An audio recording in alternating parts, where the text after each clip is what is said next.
Hey everyone, Andy's Free Guitar Chart videos here. Welcome my YouTube subscribers and my Facebook group friends and anyone who's found this video. If you like these videos, like, subscribe, and share perhaps, and tell your friends about Andy's Free Guitar Chart videos on YouTube and on Facebook group. So we've got a lot of catching up to do because the last video lesson that we had was I believe the chart before this one.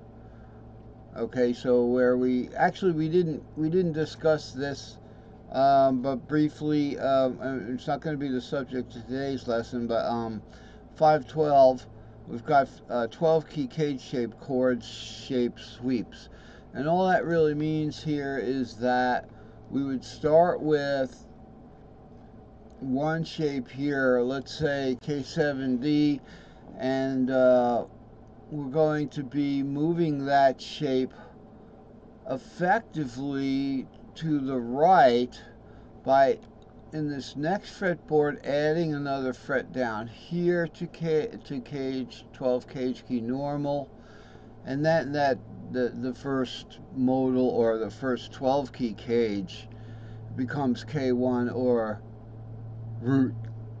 So it would be I happen to have that as my open. That sounds a good tune.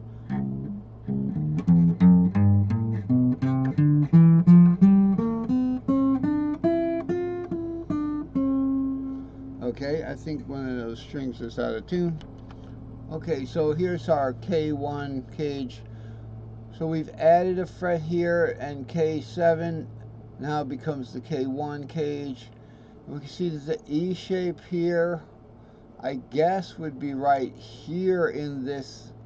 This is a kind of a capo 1 cage, where we have an E shape that's like right up against the fret nut there. You know, it would be the key of K7, depending on what your lowest playable is. So that would be the key of B if this was a C note down here. If it was an E note, it would be the key of D sharp. I skipped a note there.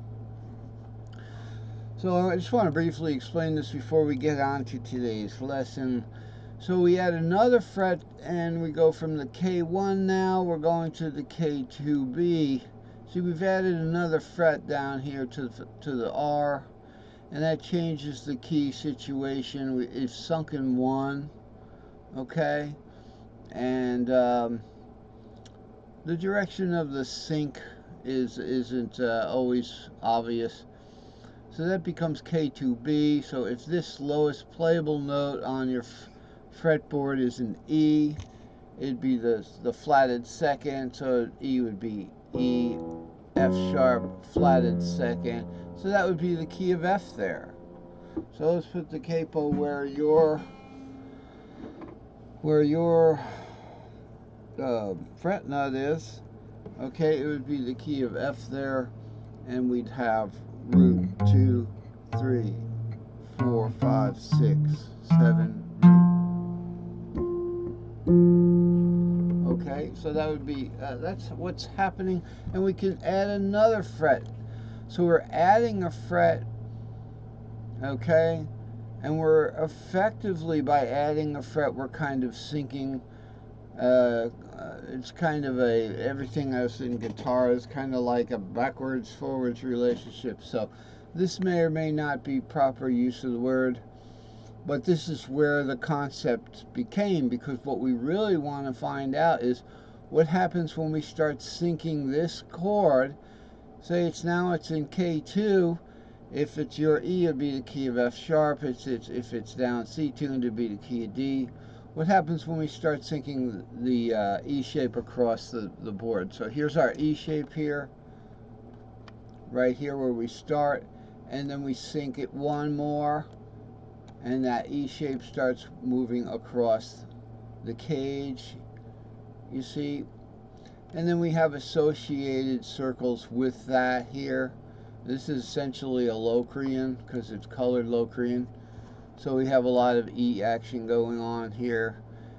and then we sync it again. Effectively, it's moving towards the fret nut there, and we end up on top, and we have the associated shapes there. All right, this is the opposite of RE. Is the seventh, the half diminished seventh. So anything that isn't root 3/5 is 7/2/4/6. So that's why it's just 7/2/4/6 bar. It's a mighty shape there. That's just to take care of that 7/2/4/6 right there. Otherwise, we know what these shapes are. This is an E shape, and here it is. It's a normal E shape. It's playable right off of the fret nut there, if we're imaginary sinking into the fret nut. And then we have a half G shape. Let's look at that. What key would that be? All right, I can just take the capo off here and play that in the key of C. It'd be the key of the lowest playable note in that case.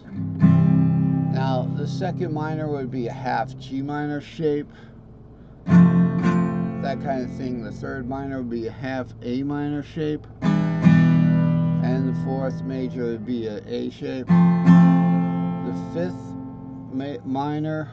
major dominant would be that familiar half 5 dominant shape, and the sixth would be the D minor, the mighty D minor half shape there, which would go like this. Had it up one string too much. Okay, try that again. And then the half diminished shape would be simply the way it's shown here in the mighty shape, and then back up to the E shape. Okay, so that's the crux of this chart. However, it's not the subject of our lesson today, but hey, it's general charts. We have the mighty shapes down here, so we haven't forgotten half diminished. So don't forget that lesson, the previous lesson, half diminished with chart 5, 11, and 10, and 9 and 8 is 12 key cage shapes, chord half diminished shapes there. Let's see, right there. Long modal cages here. All right, for this point, I was just adding half diminished as part of the long modal cages in chart 511. These are all at Andy's Free Guitar Chart videos Facebook group on Facebook. Follow the link below. It's actually not a clickable link, but I give you the information to access the Andy's Free Guitar Chart videos group on Facebook. And once you're there, you can download the charts. You can view them initially, and then right click and go save as, and you can get a pretty good look at these things. You can zoom in on them. So this is a general modal diagram. This is very interesting stuff here. Talk about down C tuned, down D tuned, normal tuned, even capoing the F, capoing the G, capoing the A, and just for completion, capoing the D, if you have that much long of a fretboard or whatever. So again, the root chord in the key bass, okay? So down C tuned, the root, K root, K stands for key.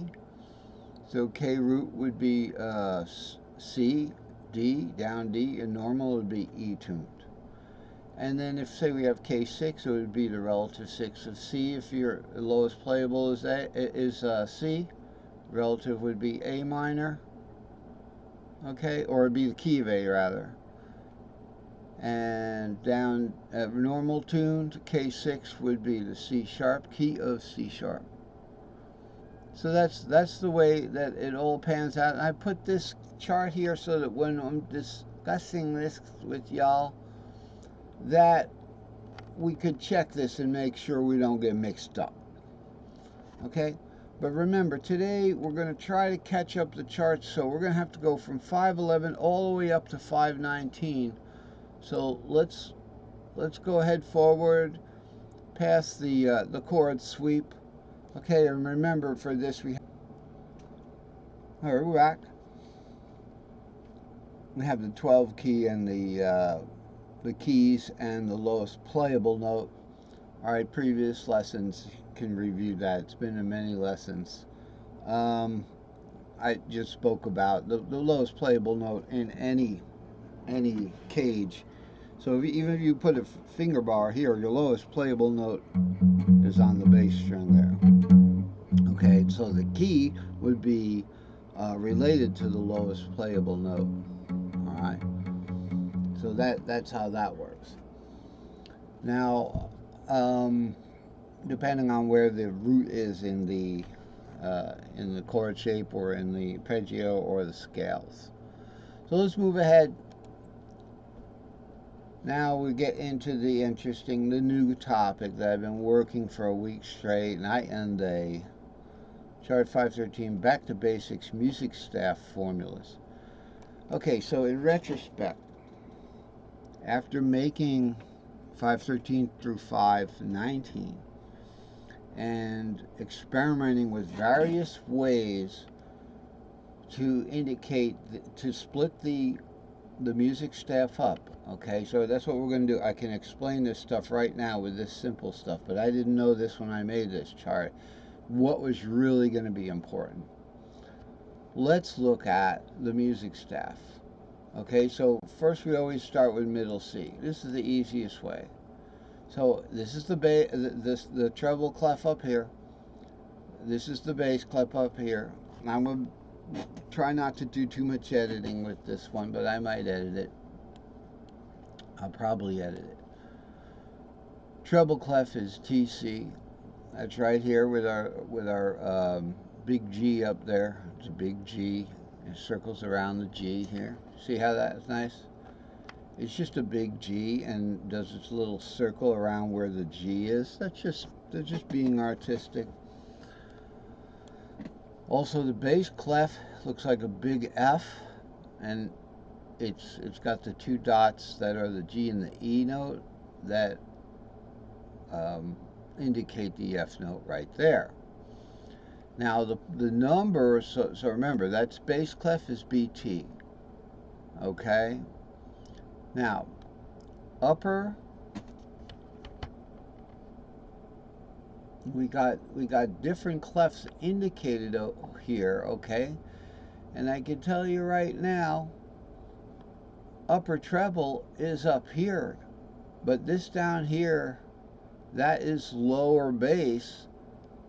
Okay, but it's listed as lower treble, so that's a little mistake, a naivety I made because this is the first chart I did. Now remember, we're 5 charts into this now, so let's just bop ahead.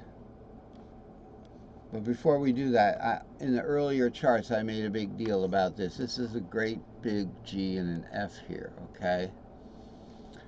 And the treble clef here, remember we have FACE and GBD, left over from Every Good Boy Does Fine.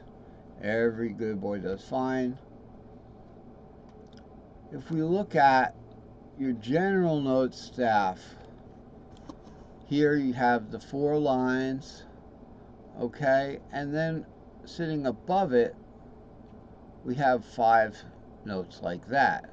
But mostly we're going to be looking at the 4 right here. So I was kind of cold, if you will,